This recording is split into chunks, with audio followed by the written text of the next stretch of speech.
Welcome back to Educator.com. This lesson is on the story, part 1 of a 2-part lesson. In part 1 of this lesson, we will be discussing where to get your ideas. Where do your ideas for your stories come from?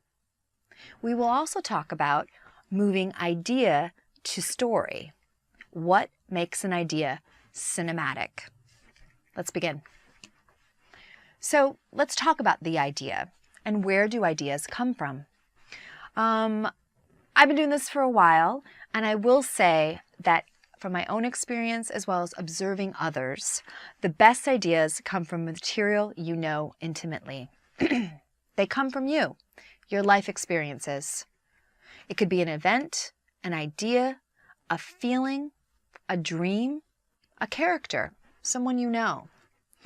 So it's the events in the lives around you, not just you, not just your life, but other people that you know, things that happen to them.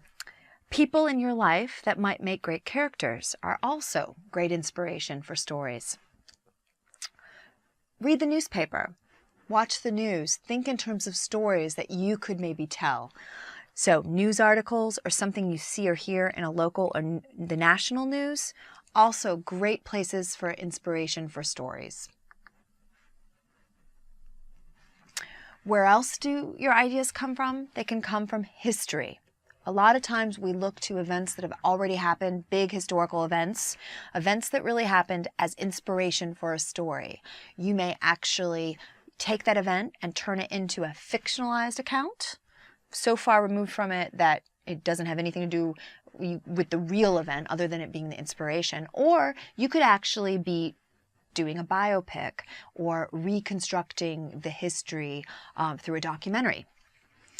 So do research, whether it's reading books on a topic that you're interested in or inspired by, or you can interview people who have had something interesting happen to them. You can interview people that might make great characters. Also, this is really simple, but it's so true. Just look around. Look, listen, see. Ideas for projects come from the world around you. Okay, so there's some other really great active ways to come up with ideas and to expand on those ideas. Once you have the little kernel of an idea, you may want to expand it and develop it and see what else is there. How rich is it? So brainstorm. So there's actually some tools to develop the idea further, or tools to discover a new idea. You may start brainstorming off of one idea and come up with a whole other idea for a whole other project. So you want to think about stream of consciousness here. So you want to let your mind wander. We all have things that we think about, that we feel, ideas that are already there, and it's about letting them have the space to breathe and to come out. So no internal editing when you do this process. There are no bad ideas, just ideas that need development. I tell my students that all the time. And a really great technique is to actually throw ideas out to a friend or a group of friends and just let it flow back and forth to kind of see what you could discover together that might work, that might be interesting, that is evocative for both of you.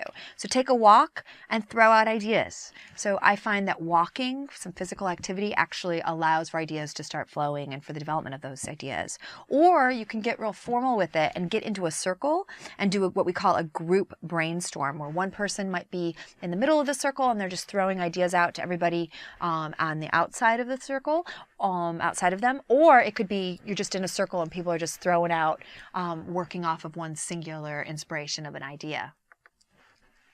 Okay, there's some more ways to develop the idea further or to discover the new idea. So one is just to free write. And again, this is a stream of consciousness where you just write and you don't let your hand stop. And in that, you might discover some things about a character that are interesting or some events. And then there's this other formal process which is called clustering, and you've probably all done it when you were younger, in elementary school or middle school or even high school, and I still use clustering all the time. So if I had the idea, I'm really interested in surfing. So I might use a cluster chart. I start with this one word, surfing, and from that I might think, okay, well, there's surfboards. Okay, well, surfboards are made by shapers. Okay, well, back to surfing. We've got the ocean. In the ocean, there's the fish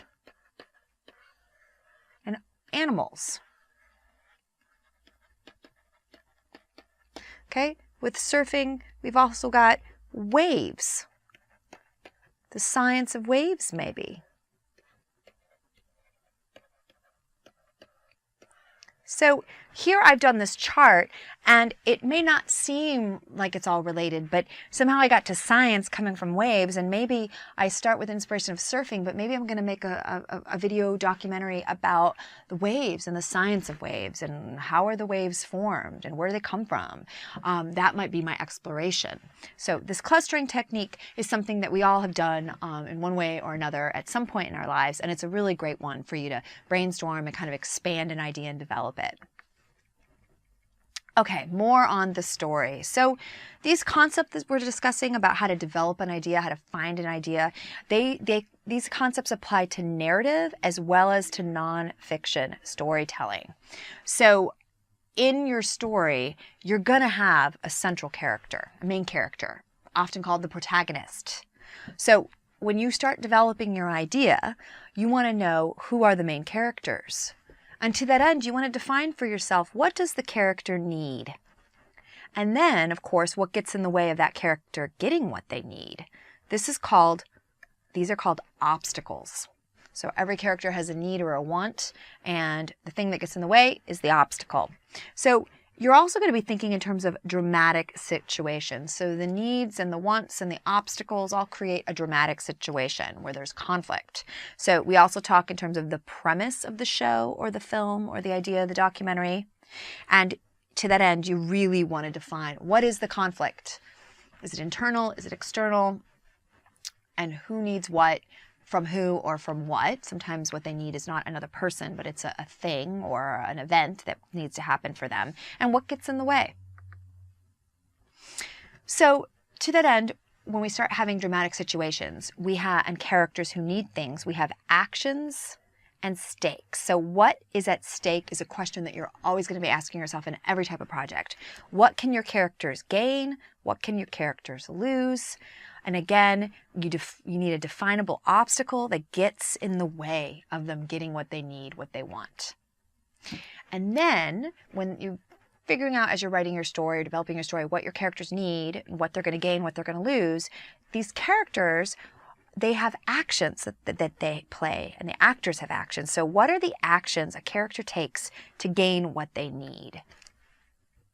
So ideas become stories when something happens, and we're going to have a beginning, middle, and end. That's how we're going to start thinking about our story. And we're going to define the key events for each, the beginning, middle, and end. So this is how we start developing an idea. A tiny little idea starts to get fuller as we have our main characters, and we have their needs and their obstacles, and we have actions that they play. And then we start to organizing it around what is happening. What's the beginning, middle, and end? And what are the key events? And then eventually there's going to be a resolution and what it all means for us. Thematically, emotionally, what's the journey that our character goes on, and how is there a resolution? Does it get resolved? Okay, so when we're trying to develop a story, we want to think in terms of a simple conflict. And so I call this create a simple conflict need statement. Really, really helps for you to understand what the story is about. So you have a name of a character.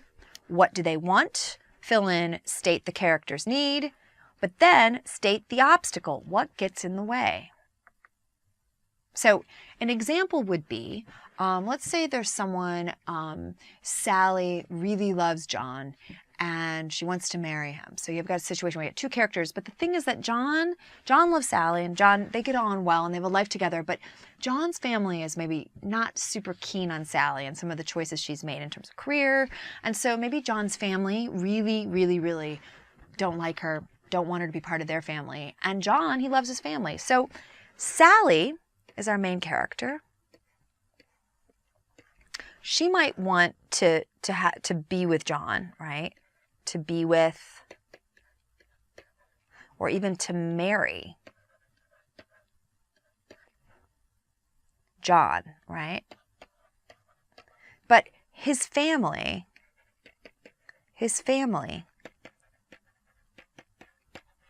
gets in the way. So it's a really simple statement that tells us who the main character is, what they need, what they want, and what the conflict is.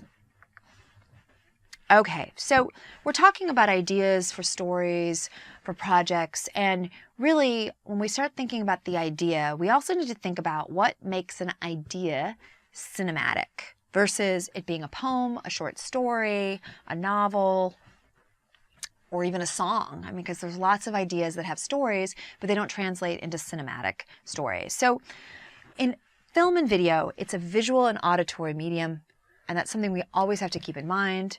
So to that end, how do we learn about our characters, the events, the place? So what you want to do is define the event, place, mood, and character. That's the first step. And then once you do that, you want to say, well, okay, in that world, when we see the events happening, when we imagine the character, what can we see? What can we hear? And within what we can see and what we can hear, what are the details surrounding that event, surrounding that character that we see and that we hear? And you want to remember the whole concept of show, don't tell. It's an old concept that goes back and runs through all different forms of storytelling. But in film and video, it really is more important because all we have is what we see and what we hear. So you really do have to show and not tell. You can't have someone pop into your video and say, hey, that character is really sad and here's why. So you have to show it somehow, not tell about it.